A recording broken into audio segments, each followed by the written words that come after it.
ചേട്ടാ, എങ്ങനെയുണ്ട് പാലക്കാട്? പ്രതീക്ഷകൾ കൈവിടുന്ന ഒരു അവസരം അത് കഴിഞ്ഞ കാലഘട്ടങ്ങളിൽ ഉണ്ടായിട്ടുണ്ട്. ഇത്തവണ അത് ബാധിക്കുമോ? അവസാന ഘട്ടത്തിൽ ബി.ജെ.പിക്ക് അടിപതറുമോ? ഇവിടെ പ്രതീക്ഷകൾ കൈവിടാൻ പോകുന്നത് കോൺഗ്രസിന്റെയും CPM-ന്റെതുമാണ്. ഭാരതീയ ജനതാ പാർട്ടി NDA മുന്നണി കൃഷ്ണകുമാർ 10,000-ത്തിലധികം വോട്ടുകൾക്ക് ഈ പാലക്കാട് നിന്ന് ജയിച്ചു വരും, ഉറപ്പ്. ഈ വഖഫ് ബോർഡ് വിഷയവുമായി ബന്ധപ്പെട്ടുകൊണ്ട് ക്രിസ്ത്യൻ സമൂഹത്തെ ഈ വിഷയങ്ങൾ പറഞ്ഞ് ബോധ്യപ്പെടുന്നതോടൊപ്പം തന്നെ ഹൈന്ദവ സമൂഹത്തെയും അങ്ങനെ ഒരു ചിന്താഗതിയിലേക്ക് യാഥാർത്ഥ്യത്തിലേക്ക് കൊണ്ടുവരാൻ ബി.ജെ.പിക്ക് സാധിച്ചു. നമുക്ക് പാലക്കാട് ജില്ലയിലെ നൂറണി, അതുപോലെ തന്നെ കൽപ്പാത്തി, ധോണി ഉൾപ്പെടെയുള്ള പ്രദേശങ്ങൾ വഖഫ് ബോർഡിന്റെ അവകാശവാദത്തിന്റെ പരിധിയിലാണ് എന്നാണ് മനസ്സിലാക്കുന്നത്. സംസ്ഥാന സർക്കാരിനോട് അതിന്റെ കൃത്യമായ രേഖകൾ പുറത്തുവിടാൻ പറഞ്ഞിട്ടും ഇതുവരെയും ഒളിച്ചു കളിക്കുന്ന എന്തിനാണ്?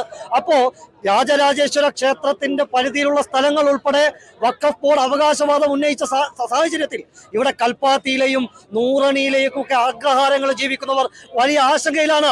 അത്